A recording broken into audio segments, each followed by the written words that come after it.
friends! In this video, I wanted to discuss things that I do to take care of myself when I feel stressed and overwhelmed, which happens. You know, life is hectic, there are a lot of things at work and in our personal lives that can make us stressed and overwhelmed. And things that I'm gonna share are kind of my strategies that I have for situations like this. And sometimes those things help me avoid feeling stressed and burnt out. Obviously, those are things that work for me, which means they may not work for you, and this is fine. And in some situation, it is better to address your situation with a professional.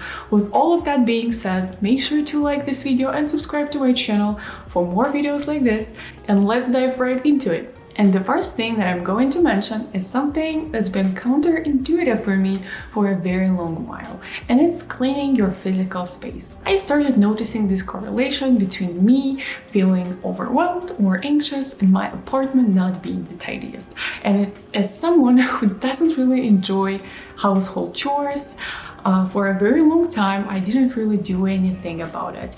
Now, if I feel overwhelmed or stressed, it is one of the first things I do. Decluttering, cleaning, and throwing out trash, maybe washing the dishes or unloading something, like unloading my dishwasher and all that kind of stuff. Once I see less things on the displays, once I see everything on its place, I immediately start feeling a little bit better. Cleaner space, cleaner mind. The same way we clean our physical space, I think it is important to clean our informational space. I easily end up with a pile of podcasts, book, courses I want to take because I like to learn things from different fields.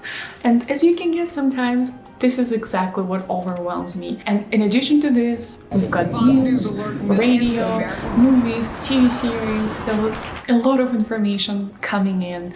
And when I feel stressed and overwhelmed, sometimes my strategy is to reduce all the noise around me and consume less information. Depending on how I feel, I may completely reduce all the informational load or to just cut some things. And usually the strategy that I use for choosing between many things is to analyze my goals and just write down my life strategy and long-term goals, and then analyze each of the things that I want to do or learn to see if they can have the potential to help me achieve that goal. One more important part of this is to reduce your social media time. And especially if you're someone who gets easily addicted to scrolling your Instagram or TikTok feed, who tends to spend a lot of time.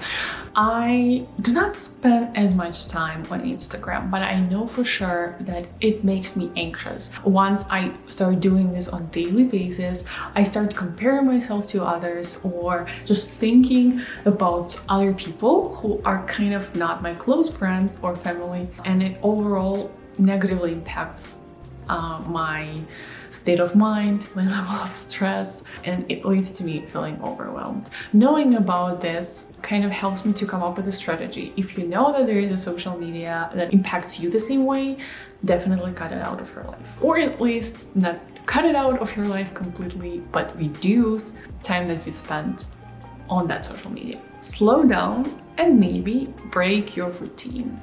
This is gonna be helpful to those of you who are, as I am, like to build routines, systems, habits, and who are kind of busy all time, the whole day long. I like to create huge to-do lists for myself. Sometimes my weekend to-do lists are even bigger than my workday to-do lists. I like to have my days packed with things.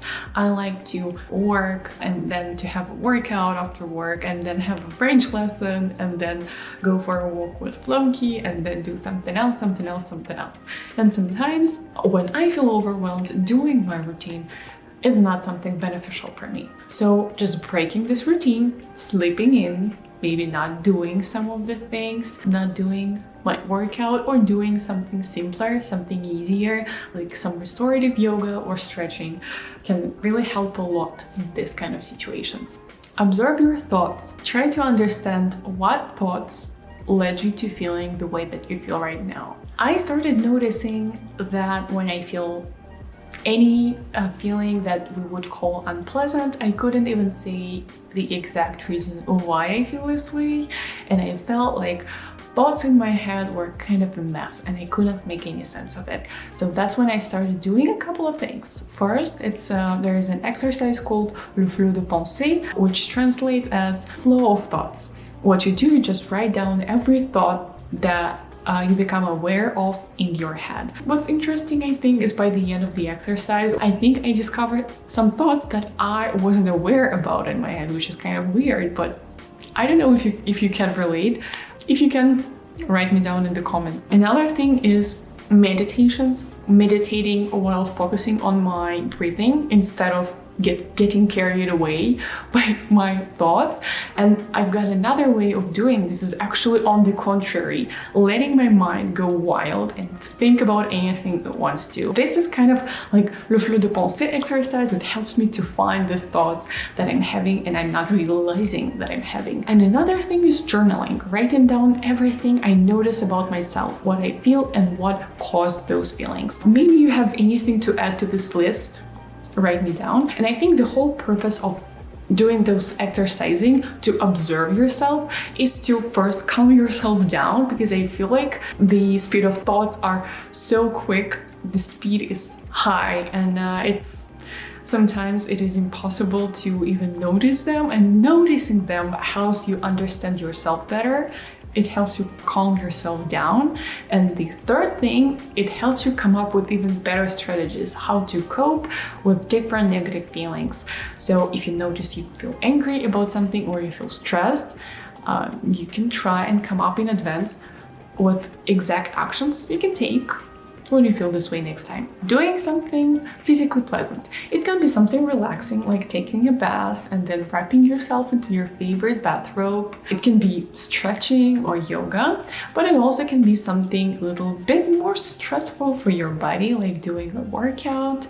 And that's definitely something that works for me very well. When I feel stressed, doing a high intensity workout with some burpees and maybe push-ups, that's the way to go. For some reason, jumping makes me feel so happy. It doesn't have to be a workout of any sort though. Just doing something with your hands can help, like drawing, knitting, putting together IKEA furniture.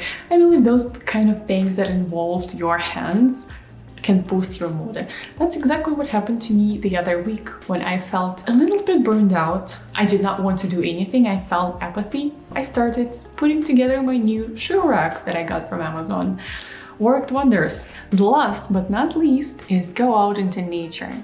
Spending some time outside, maybe without your headphones, without any music or podcasts, but just being there, going for a walk in the closest park or even just in your neighborhood, going on hikes, spending some time on a beach, and just being present and seeing nature around you is something that can help you to improve your mental health. And this is something that definitely helps me. And one of the advantages of having a dog is actually having a dog makes sure that you're gonna get out at least 2 times or 3 times per day. With Loki, I know that we're gonna go out during my lunch break and then right before I go to sleep. And this short 10-15 minutes walk, it kind of helps me to get out of my routine, of my work problems, and just relax a little bit. It may sound counterproductive, but it is actually productive because it gives me some space to just relax and I can come back to my work kind of feeling a little bit fresher. I think the biggest takeaway from this video is that you need to observe yourself and find things that work best for you.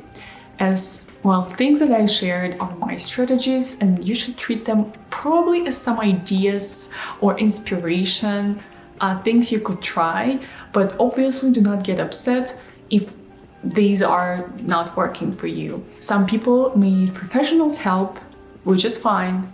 Some people need to try different things to find out what works for them. This is fine. If you already know what works effectively for you, share down in the comments. If you liked a particular part of this video and there are things that you heard and you want to try, let us know in the comments. And of course, like this video, share with a friend who might need this, and I'll see you in my next one.